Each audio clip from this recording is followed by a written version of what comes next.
ఆ టెంట్ ఎక్కడ ఉందో టెంట్ని ఫోటో వీడియో తీయండి. పందిరి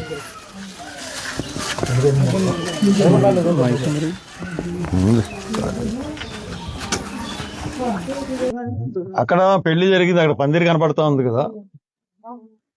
ఈ పందిరి అక్కడ వాళ్ళ ఇంట్లో పెళ్లి జరిగి 6వ తారీఖున పెళ్లి జరిగింది. ఈ రోజు 19వ తారీఖు. ఊరేళ్ళు చనిపోయిన ఆయన హైదరాబాద్ లో చనిపోతే అంబులెన్స్ లో బాడీని తీసుకొచ్చారు. ఆ బాడీని తీసుకొచ్చిన అంబులెన్స్ రానివ్వకపోతే వెనక నుంచి అది తీసుకొచ్చారు. మళ్ళీ తీసుకెళ్తున్నప్పుడు అడ్డు పెట్టారు, కొట్టారు. మళ్ళీ వచ్చాడు, కాశారు. అసలు బతికున్న వాళ్ళకి వివక్ష, అంటరానితనం, అస్పృశ్యత. చచ్చిపోయినాడు కూడానా? ఇది అసలు బాలే. అంటే అసలు వీళ్ళు మనుషులా కాదా అన్నది మనం ఆలోచించాలి. ఒక బాడీని, చనిపోయినోడు బాడీని ఎవరి నిధులతో రోడ్లు వేశారు? ఎస్సీ సప్లాన్ నిధులతో రోడ్లు వేశారు. ఆ రోడ్డు మీద ఎస్సీ శవాన్ని తీసుకెళ్ళడానికి వీలు లేదంట. ఎక్కడున్నాం మనం ఎక్కడున్నాం? ఇది భారతదేశానికి స్వాతంత్రం వచ్చి ఎంతకాలం అయింది? ఇంకా శవాల్ని మా మీద ఇంటి నుంచి తీసుకెళ్ళకూడదు, మా వీధిలోని తీసుకెళ్ళకూడదు, ప్రధాన వీధుల్లోని తీసుకెళ్ళకూడదు అని ఆంక్షలు పెడుతున్నారంటే ఎక్కడున్నాం? ఇది మంచి పద్ధతి కాదు. ఇది ఇప్పుడు కొట్టారు, శవాన్ని తీసుకెళ్ళనివ్వలేదు, బాడీని తీసుకెళ్ళనివ్వలేదు, కొట్టారు. నా కొడకల్లారా, మీకెంత ధైర్యం? మా వీధుల గుండా సమాధి తీసుకెళ్తారా? చదువుకున్న పిల్లలండి వాళ్ళందరూ. వాళ్ళ తాతలు మీ దగ్గర తలంచుకుని ఉన్నట్టు వీళ్ళు ఎందుకుంటారు? అందరూ సమానమే ఈ సంగతి అనుకుంటారు. వాళ్ళు చదువుకునే పుస్తకాలు అదే బోధించారు. రాజ్యాంగం అందరికీ సమానమైన హక్కులు ఇచ్చినాయి. అబ్బే, ఇక్కడి నుంచి రోడ్డు మీద మీరు తీసుకెళ్ళకూడదు, మీరు అస్పృశ్యులు అంటే ఏంటి? ఎలాగున్నాం? పోనీ ఎన్నికైన ప్రజానాయకుడు వచ్చాడు అంటే ఎమ్మెల్యే, ఇది ఇంత గొడవ జరిగిన ఇక్కడ దాకా రాలేదు. ఎందుకంటే జనసేన పార్టీ కాపుల పార్టీ, చేసిందంతా కాపులు. కాబట్టి ఎమ్మెల్యే వస్తే ఎమ్మెల్యేకి పవన్ కళ్యాణ్ గారు తిడతారు, మా కాపుల మీద వెళ్తావా అంటే. ఏమి ఎమ్మెల్యేలు కానీ జనసేన పార్టీ కానీ ఏం చెప్తుంది? ఆ కాపులు ఇష్టానుసారంగా చేసినా కానీ ఎస్సీలు పడి ఉండాలని చెప్తుందా జనసేన పార్టీ? మరి ఈ ఎమ్మెల్యే గారి ప్రవర్తన చూస్తుంటే అలాగే ఉంది. పైగా ఆయన ఎస్సీ కమ్యూనిటీకి చెందినవాడండి. ఒక ఎస్సీ శవాన్ని వీధులు గుండా నడవకూడదు, ఎస్సీలు శవాన్ని తీసుకుని అంటే.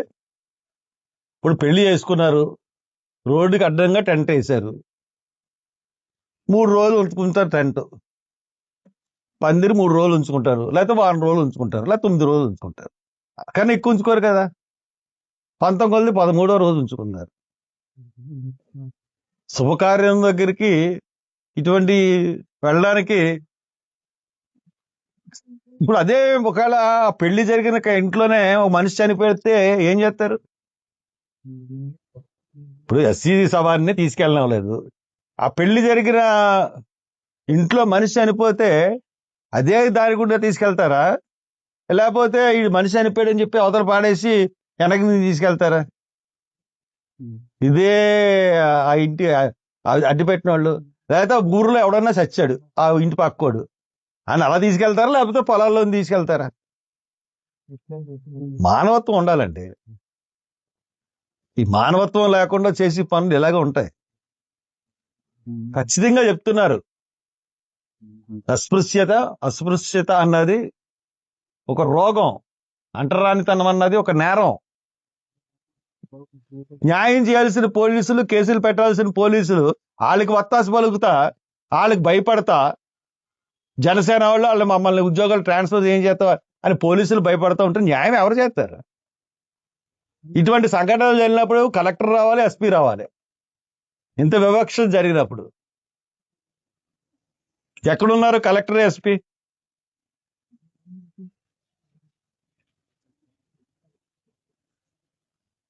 ఒక అమలాపురం ఎంత దూరం అండి? కొత్తపేట ఎంత దూరం ఈ ఊరికి? ఈ సంగతి తెలిసి నేను ఇక్కడే కూర్చుని మొత్తం అమలాపురం అందరినీ రమ్మని నేను కానీ పిలిపిస్తే ఏమవుతారు మీరు? ఆ టెంటర్ తీసుకెంత వరకు నేను వెళ్ళకూడదు అనుకున్నాను, కానీ ఎస్ఐ గారు వచ్చాడు. పంచాయతీ వాళ్ళతో నేను సాయంత్రం లోపల తీయించుతా అన్నాడు. సాయంత్రం లోపల తీయించకపోతే చెప్పండి, నేను మళ్ళీ వస్తాను. మీరు మట్టుకు ఐకమత్యంగా ఉన్నాడు. ఇక్కడ జరిగింది మట్టుకు మానవ సమాజం అంతా ఛీ అని ఉమ్మేసే సంఘటన.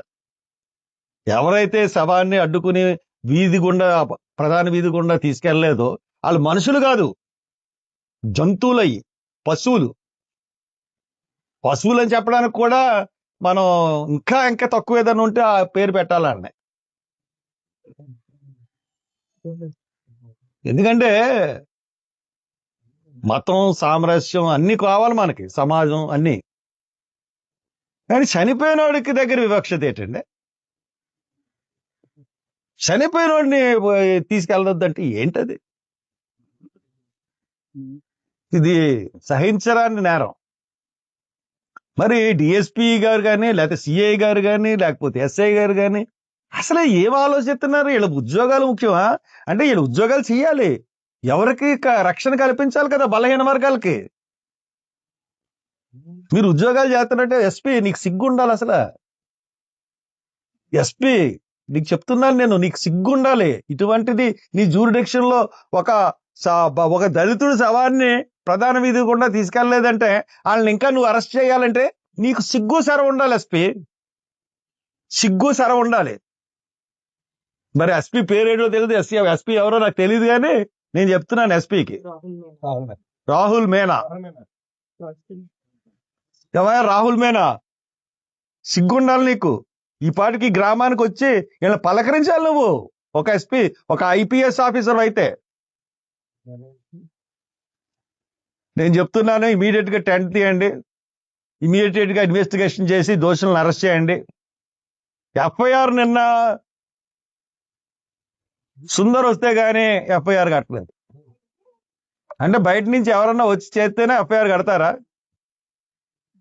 కాబట్టి మీరు పోలీస్ డిపార్ట్మెంట్ గా, రెవెన్యూ డిపార్ట్మెంట్ పరంగా మీరు చేసినవి కరెక్ట్ కాదు. ఇమీడియట్ గా చట్టం ప్రకారం చర్యలు తీసుకోండి. మేమేమి మాకు ఏదో ఇచ్చేయమంటలేదు. చట్టం ఏం చెప్తుంది, రాజ్యాంగం ఏం చెప్తుంది, దాని ప్రకారం చర్యలు తీసుకోండి. మీకు 24 గంటల టైము. చట్ట ప్రకారం, రాజ్యాంగం ప్రకారం చర్యలు తీసుకోకపోతే మట్టుకు ఇది తీవ్రమైన ఉద్యమం రూపుదాలుస్తుంది. అది గుర్తుంచుకోండి. మీరందరూ ఐకమత్యంతో ఉండండి. మీ మీద ఏగ వాలితే నేను వస్తాను, చెప్తున్నాను. ఎందుకంటే ఎంత అన్యాయం. శవాన్ని కూడా వివక్షత చూపించే మనుషులు ఇంకా బతుకున్నారంటే అసలు భారతదేశం సిగ్గుపడాల్సిన సమయం ఇది. చాలా బాధగా ఉంది. కాబట్టి మంచినీళ్ళు మంచినీళ్ళు ఇవ్వరట, 5 కుళాయిలు ఇచ్చారట. ఊళ్ళో ఎన్ని కుళాయిలు ఉంటాయా? 50 కుళాయిలు ఉంటాయి. ప్రతి ఇంటికి ఇంట్లో బుద్ధిలో కుళాయిలు. ఎస్సీ పేటకి 4 కుళాయిలు. ఏంటి వివక్షత? పోనీ 4 కుళాయిలకి వాటర్ సరిగ్గా రాదు, 2 రోజులకు ఒకసారి ఇస్తారట. అంటే మనుషులు కదా మీ దృష్టిలో? శ్మశానంలో కూడా లేదు. శ్మశానంలో కూడా వాటర్ ఇవ్వరు. వాళ్ళకి మట్టుకు స్నానం చేసుకోవడానికి వాటర్ ఇస్తారు. ఏంటి వివక్షత? కలెక్టర్ గారు ఈ గ్రామం రండి. ఎవరు కలెక్టర్ గారి పేరేంటి? మహేష్ కుమార్ గారు ఈ గ్రామానికి రండి. ఇంటికే, ప్రతి ఇంటికి కుళాయి ఏంటి? ఇక్కడ పేట అంతటికి 4 కుళాయి ఏంటి?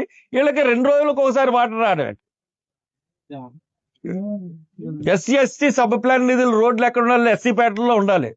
ట్యాంకులు కూడా ఎస్సీ పేట నుంచి కానీ మొదలెట్టి కాపుల పేటలో వేసారు రోడ్లు. మొదలెట్టేమో ఎస్సీ సబ్ ప్లాన్, ఎస్సీ పేటలో మొదలు పెట్టారు, కాపులకు రోడ్లు వేశారు ఆ డబ్బులతో. అలాగే ఓవర్ హెడ్ ట్యాంకులు కూడా ఎస్సీ సబ్ నిధులతో కట్టారు, అదేమో ఎస్సీలకి ఎవరు. పొద్దున్న నుంచి సిగ్నల్స్ కూడా కట్టేశారట. ఓళ్ళు పనిచేయకుండా వీళ్ళు ఎవరికి ఇచ్చేయకుండా ఇప్పుడు మట్టుకు సిగ్నల్స్ వస్తున్నాయి నేను వచ్చిన తర్వాత. ఏంటి వివక్షత, ఏంటి దారుణాలు? నేను చాలా బాధతో మాట్లాడుతున్నాను, అర్థం చేసుకోండి. ఒక చోట నివసించే పౌరుల మధ్య ఇంత వ్యత్యాసాలు, ఇంత వివక్షత ఉంటే ఈ దేశం ముందుకు ఎలాగెళ్తుంది? ఇది తిరుగుబాటు వస్తుంది. ముఖ్యమంత్రి నీకు చెప్తున్నాను, చంద్రబాబు నాయుడు, పవన్ కళ్యాణ్, దీనంతటికీ మీరు అధికారంలో వచ్చిన తర్వాతనే దళితుల మీద దాడులు పెరుగుతున్నాయి. మీరు ఎవరి మీదో కోపాన్ని ఈ దళితుల మీద చూపెడితే మేమేం చేయం? గుర్తుంచుకోండి, ఈసారి కానీ ఇటువంటి సంఘటనలు జరిగితే మటుకు డైరెక్ట్ గా మీరే దీనికి బాధ్యులు అవుతారు. CM and deputy CM immediate గా ఈ సమస్యను పరిష్కరించండి. ఇక్కడ హై లెవెల్ టీం వచ్చి చూడండి పరిస్థితులు చూసి దానికి న్యాయం చేయండి. ఎంత వివక్షత చూపెడుతున్నారు ఇక్కడ అన్నది చూపించి న్యాయం చేయండి. అంతేగాని వదిలేస్తానంటే మటుకు మేము వదలం మిమ్మల్ని. మీకు 24 గంటలు టైం ఇస్తున్నాను, రండి వచ్చి చూడండి. 24 గంటల తర్వాత మీరు వచ్చి చూసి ఇవన్నీ చక్కబెట్టలేదంటే మటుకు నేను మళ్ళీ ఇక్కడికి వస్తాను. చూసుకోండి, జాగ్రత్త.